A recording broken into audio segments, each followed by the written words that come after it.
Dobrodošli v laboratoriju za raziskave materialov na Univerzi v Novi Gorici. Ta laboratorij imamo postavljenega na našem centru v Ajdovščini, lokacija Šturje. To je bivša kasarna, zdaj smo jo pa preuredili v takšen lep objekt, v katerem imamo več naših raziskovalnih laboratorijev. Laboratorij za raziskave materialov smo zagnali leta 2009.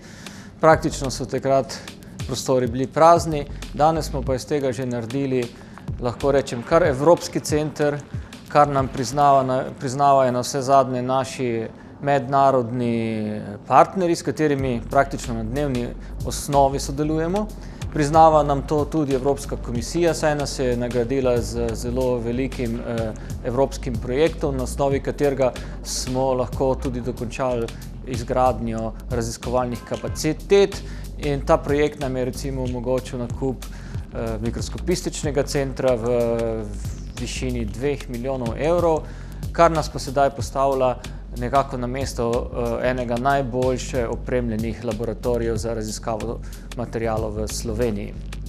Tematike, s katerimi se ukvarjamo, so zelo različne, z celega spektra različnih materialov. Naša osnovna tematika je interakcija svetlobe z snovjo, kar pomeni, da preučujemo, kako se snov odziva na osvetlitev recimo in kakšne koristne aplikacije lahko na osnovi tega razvijemo. Recimo, kot zanimivost, ena takšna aplikacija bi v prihodnje lahko bila sončna cepitev vode na kisik in vodik, kar bi seveda v kasnejši fazi lahko izrabljali kot vir energije, prenosni vir energije za napajanje naših strojev, naših avtomobilov in tako dalje.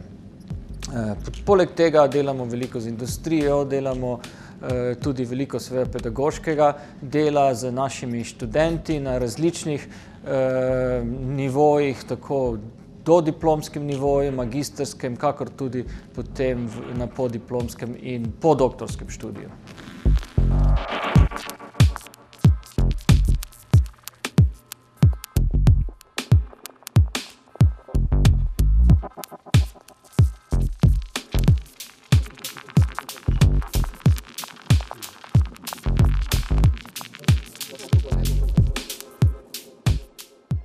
Sodelovanje z industrijo se v teh laboratorijih dogaja že prav od začetka, od ustanovitve laboratorija. Začeli smo z nekaj zelo uspešnimi projekti z našimi lokalnimi podjetji. Tako smo razvijali aplikacije za izkoriščanje geotermalne energije, recimo. Kasneje smo postali zelo zanimivi tudi za tujo industrijo in danes vodimo velik projekt z ameriškim partnerjem na razvoju prevlek za stekla, ki jih praktično ne bo mogoče raziti, se pravi odporna so proti razenju in zelo dobrih mehanskih lastnosti. Potem nas plačujejo naši francoski partnerji za študije staranja materialov pod vplivi visokega žarčenja v, na primer, prihodnjem fuzijskem reaktorju. Tako da smo postali tudi zelo zanimivi za tujo industrijo. Seveda naša želja je čim več sodelovati s slovensko industrijo. Delamo za slovensko industrijo kar nekaj servisnih dejavnosti na naših mikroskopih, ki so pač postali zanimivi za industrijo, zaradi tega, ker jim lahko prinesejo zelo veliko novih informacij o njihovih problemih, s katerimi se srečujejo vsakodnevno v industriji. Ampak seveda odprti smo pa še za nadaljne sodelave z našo regionalno, nacionalno industrijo.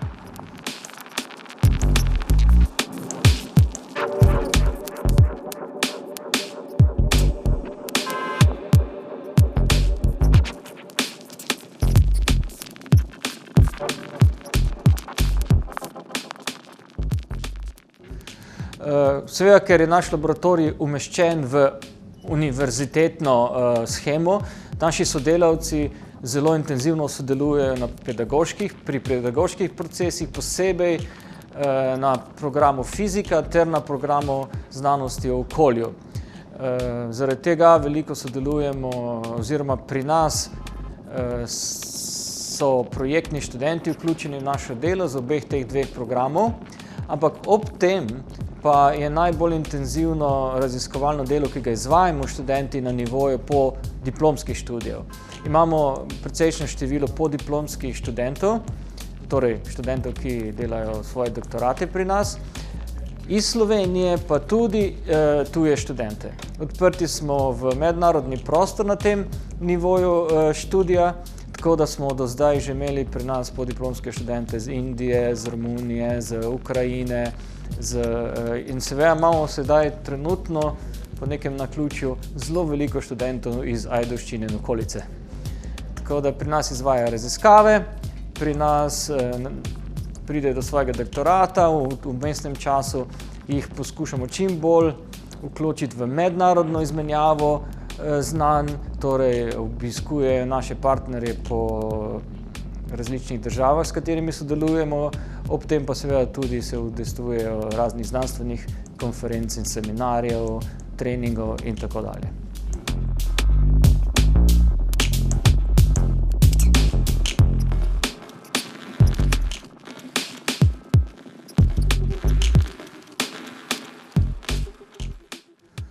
Poleg vseh teh aktivnosti pa seveda sodelujemo zelo veliko s tujimi univerzami, saj je to tudi del vseh teh aktivnosti. To je zelo pomemben dejavnik. Se predstavljate, če bi se zaprli Vipavsko dolino, da bi potem bili prikrajšani za marsikatero aktivnost ali pa dobro inovativno idejo, ki se porodi ob diskusijah z našimi partnerji. Recimo sam sem še vedno gostujoč profesor na Imperial College v Londonu. Moji kolegi, vsak ima nekako svoje partnerje po Evropi, tako francoske univerze. Zelo intenzivna sodelava je z sinhrotronom v Trstu, z sinhrotronom v Hamburgu, pa potem imamo še partnerje v Nemčiji. Tako da je to zares en zelo prijeten segment našega dela, kjer si naenkrat odpreš celemu svetu in si del tega svetovnih raziskovalnih mrež.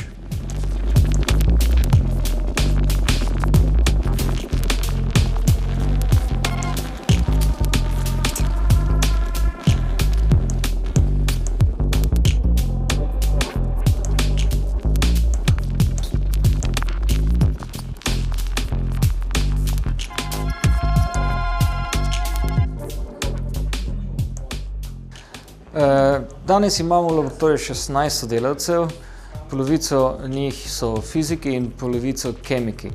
Kemiki sami sintetiziramo svoje materiale, ki jih raziskujemo, to pomeni od nanosintetiziranih materialov do večjih materialnih sistemov, vendar za njihovo karakterizacijo pa seveda potrebujemo naprave, inštrumente, ki so relativno dragi. Tu za nami vidimo transmisijski elektronski mikroskop, ki smo ga uspeli kupiti v okviru Evropskega okvirnega programa. Višina te naložbe je bila 1 600 000 evrov in s tem mikroskopom lahko resnično dobimo vpogled v detajle strukture materialov, torej v njihovo kristalno zgradbo, različne strukturne defekte, lahko celo vidimo posamezne elektrone, ki sestavljajo kristalno rešetko in celo analiziramo te atome, da vemo, kakšne vrste so. Drugače imamo pa še seveda tudi vrstični elektronski mikroskop, ki je nekoliko manj zmogljiv kot ta, vendar je pa zato zelo primeren za kakšne recimo aplikativne projekte, kjer želimo na neki višji skali razločiti detajle strukture oziroma mikro- ali nanostrukture materialov.